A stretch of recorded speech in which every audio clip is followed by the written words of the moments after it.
Good morning, dear children. Welcome back to Chapter 6 Poets and Pancakes. In part 1 of this chapter, we discussed about Pancake, the brand name of makeup material that was used in Gemini Studio.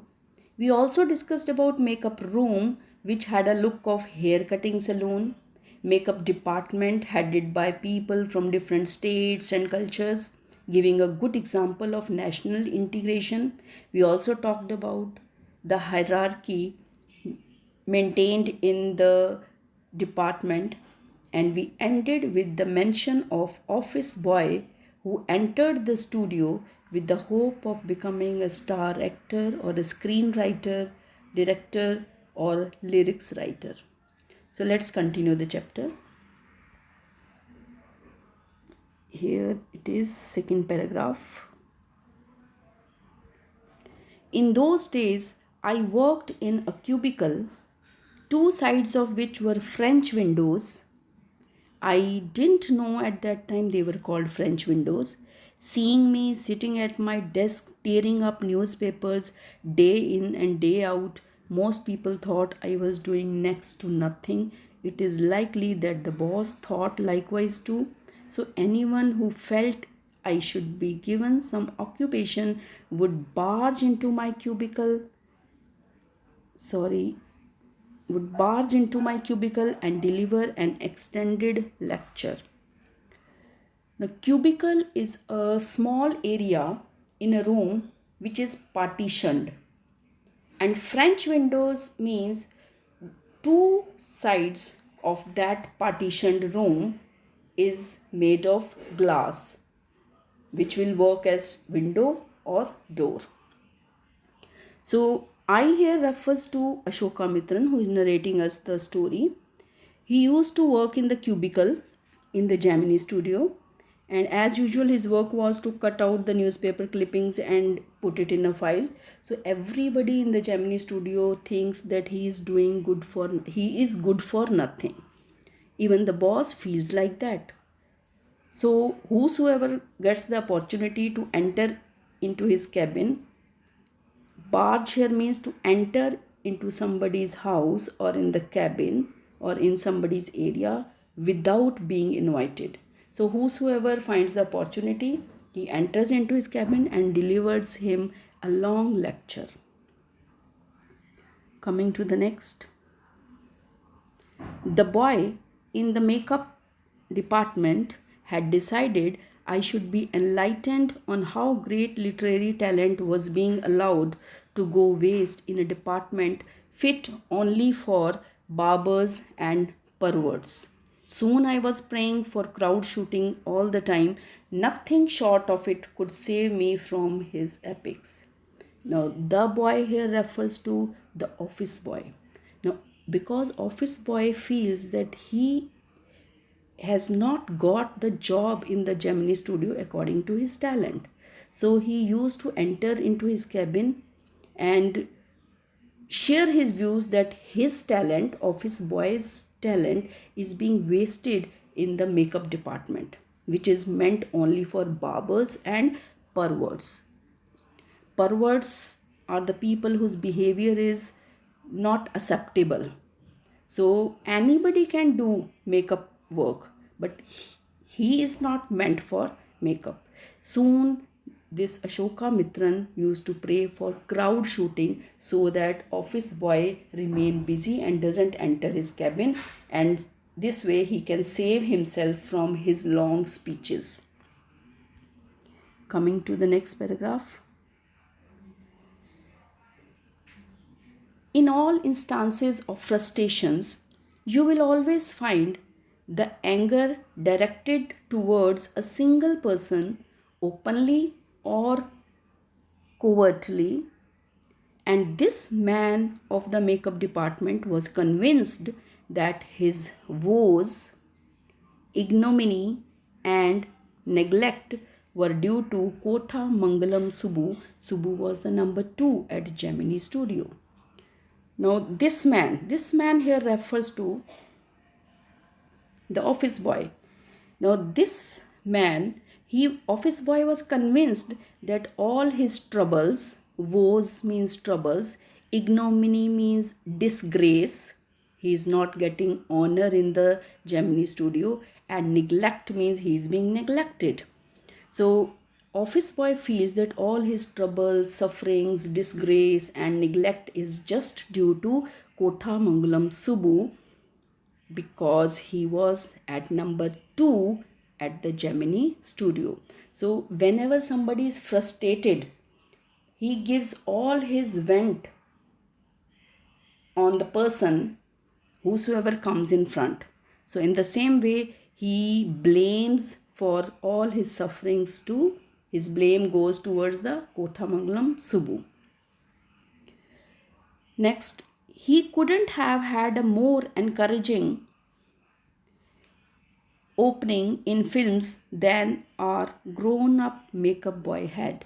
On the contrary, he must have had to face more uncertain and difficult times, for when he began his career, there were no firmly established film producing companies or studios. Even in the matter of education, especially formal education, Subbu couldn't have had an appreciable lead over our boy. But by virtue of being born a Brahmin, a virtue indeed, he must have had exposure to most affluent situations and people. So here it is written, Subbu was at number 2, and who was number 1? S.S. Vasan was at number 1 position because he was the founder of Gemini Studio, and Subbu number 2. So office boy feels that Subbu has got a good opening into the Gemini Studio, though he is less educated as compared to office boy.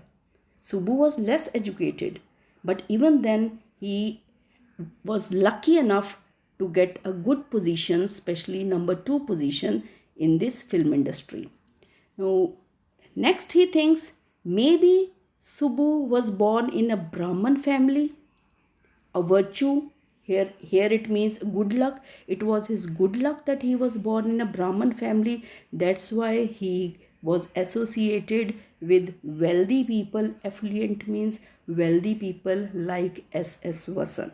And he was in a comfortable situation. So his birth in a Brahman family was lucky for him. Next, he had the ability to look cheerful at all times, even after having had a hand in a flop film. He always had work for somebody. He could never do things on his own, but his sense of loyalty made him identify himself with his principal completely and turn his entire creativity to his principal's advantage. Now, Subbu, he remained cheerful every time, and he has work for other people. He never does the thing for himself. He used to work for other people, and he was so loyal to his boss S.S. Vasan that he always tried to be creative and bring name and fame for his boss. Next it is written, he was a tailor made for films. Now, tailor made for films. Here was a man who could be inspired when commanded. The rat. Now, here you are going to read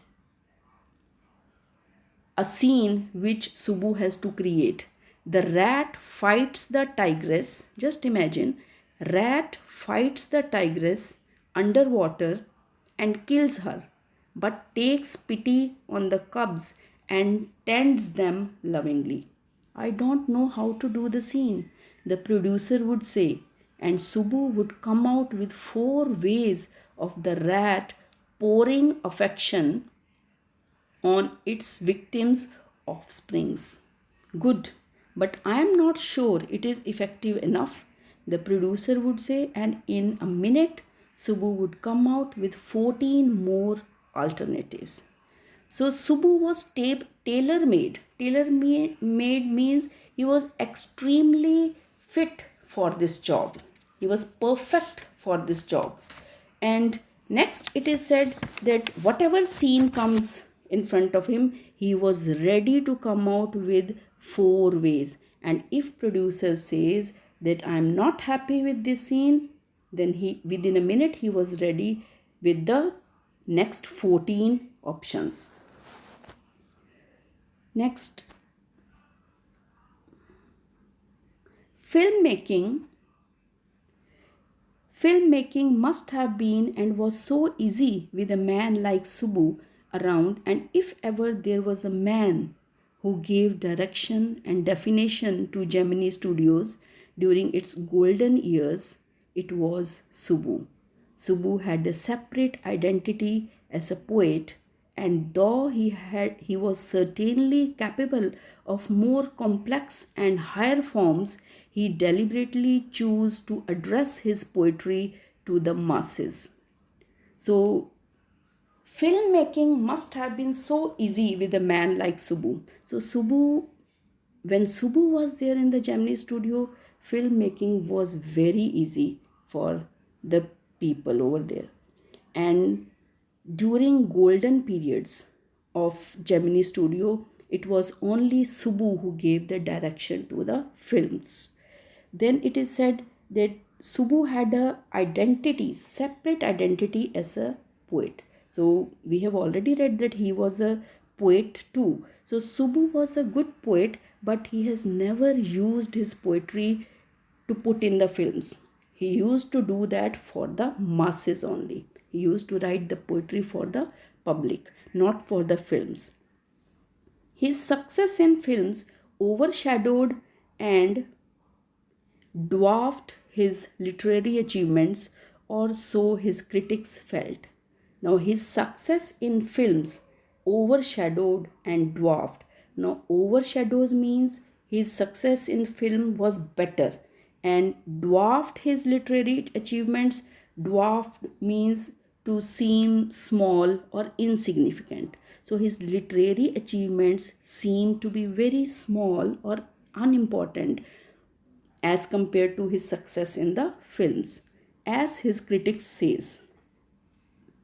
Coming to the next, he composed several truly original story poems in folk refrain and diction, and also wrote a sprawling novel, Thilana Mohanambal, with dozens of very deftly etched characters. He quite successfully recreated the mood and manner of the Devdasis of the early 20th century.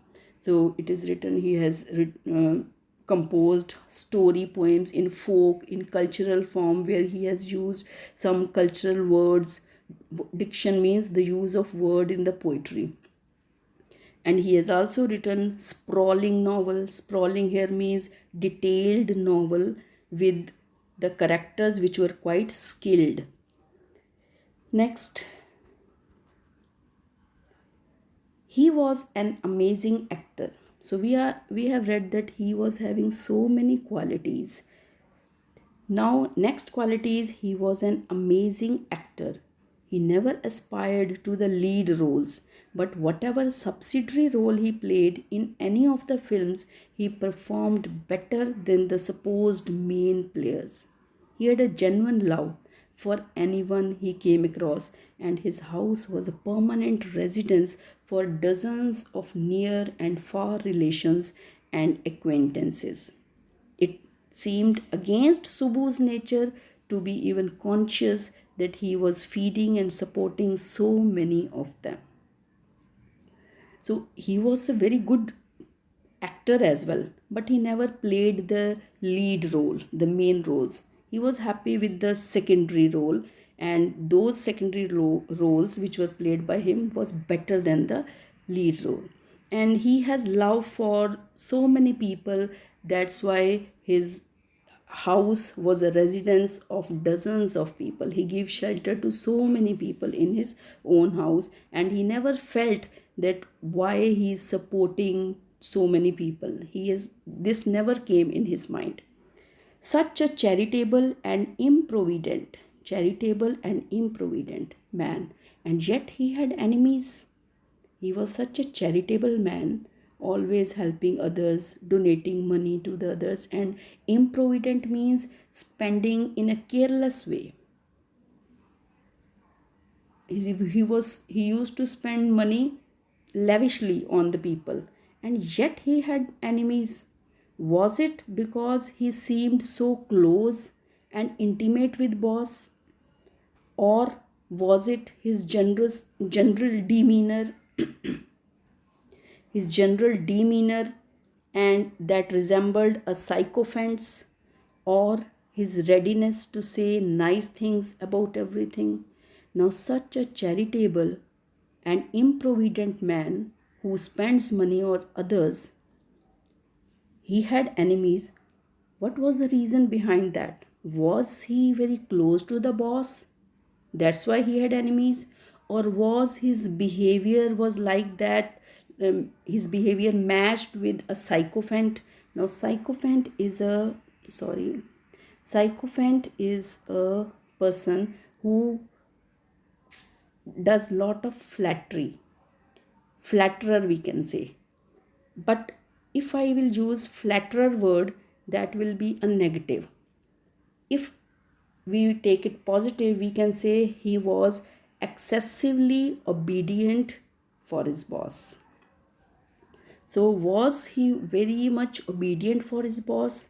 That's why he had so many enemies. Or he was very nice to everybody. That's why he was having enemies. So in any case, there was this man in the makeup department who would wish the direst things for Subbu. Now, here this man refers to the office boy. So, only this man was the person in the makeup department who wish only horrible or terrible things for Subbu. Coming to the next paragraph. You saw Subbu always with the boss, but in the attendance role, he was grouped under a department called the story department. Now, till now, we have read about makeup department. Now we are going to read about story department. So Subbu always remained with his boss, but his attendance was marked under story department persons. Now, who were included in that story department? Story department comprising a lawyer, an assembly of writers and poets. So many poets, writers were there because we have to write the script for the film. That's why. So the lawyer was also officially known as a legal advisor, but everybody referred to him as the opposite. An extremely talented actress who was also extremely temperamental once blew over on the sets. While everybody stood stunned, the lawyer quietly switched on the recording equipment. When the actress paused for breath, the lawyer said to her, "1 minute, please," and played back the recording. Now, what wrong this lawyer has done? There was an actress, extremely talented actress, who was temperamental also. Now, temperamental means the person who becomes angry very soon or who changes his or her moods very often. So the girl was very in an angry mood. She was in an angry mood and she spoke a lot against his producer. And what this person has done, lawyer, he has switched on the recording, and after a minute when the actress stopped, he played that recording. And what happened then? There was nothing incriminating or unmentionably foul about the actress' tirade against the producer, but when she heard her voice again through the sound equipment, she was struck dumb a girl from the countryside, she hadn't gone through all the stages of worldly experience that generally precede a position of importance and sophistication that she had found herself catapulted into. She never quite recovered from the terror she felt that day. So, whatever she has spoken in anger, that was not that much bad. Now, incriminating means that was not illegal, which can't be mentioned. Unmentionable means which can't be mentioned. So, it nothing wrong she had spoken, but it was an angry speech against the producer. So when the girl heard her voice through that sound equipment, she was very much surprised. She was dumbstruck because the girl was from the countryside. She was from a village and she had never gone through such stages. She has never seen such type of people who used to play tantrums with others. So she never quite recovered from the terror she felt that day. That was the end of a brief and brilliant acting career. The legal advisor, who was also a member of the story department, had unwittingly brought about that sad end. Now his career, brief and brilliant career, it was the end of the brief and brilliant career just because of legal advisor who was a member in the story department. Now, one thing I have forgotten to mention. Now, the girl was not in the, here it is written, she had not gone through all the stages of worldly experience that generally precede a position of importance and sophistication. Sorry, importance and sophistication that she had found herself catapulted into. Now the girl was about to reach at the top position, and before reaching the top position, this incident happened. So she didn't know about these type of experiences, how a person can play tactics or tantrums to bring somebody down. So that incident was the end of his brilliant career just because of the lawyer. Now next it is written, while every other member of the department wore a kind of uniform, khadi dhoti. Now what was the uniform? Khadi dhoti and slightly oversized and clumsily tailored white khadi shirt. The legal advisor wore pants and a tie and sometimes a coat that looked like a coat of mail. So everybody used to wear khadi dhoti and white shirt, khadi shirt in the story department, but only he was the man, this lawyer, who used to wear pant, shirt, tie, and then coat of mail, a protective coat, a big, long, and protective coat that works as a shield. Often he looked alone and helpless, a man of cold logic in a crowd of dreamers, a neutral man in an assembly of Gandhids and Khadids, like so many of those who were close to the boss. He was allowed to produce a film, and though a lot of raw stock and pancake were used on it, not much came of the film. Now, what is said that what type of man he was a man who remained all alone and he was helpless, a man of cold logic. Now, cold logic means he doesn't have any human feelings or emotions. And a neutral man, he was neutral because he was different from rest of the people. And in an assembly of Gandhids and Khadids. Now, the people in the story department, they were the follower of Gandhiji, and he was totally different from them. Like so many of those who were close to the boss, He was also very close to the boss. This lawyer was also very close. So he got the opportunity to produce a film, but anyhow, the film was a flop film. Then one day, the boss closed down the story department, and this was perhaps the only instance in all human history where a lawyer lost his job because the poets were asked to go home. So, because the story department was shut down by S.S. Vasan, so all the poets were asked to leave, therefore, the lawyer also lost the job. So for today, this much is enough. Remaining part we will cover in the third video. Thank you and have a nice day.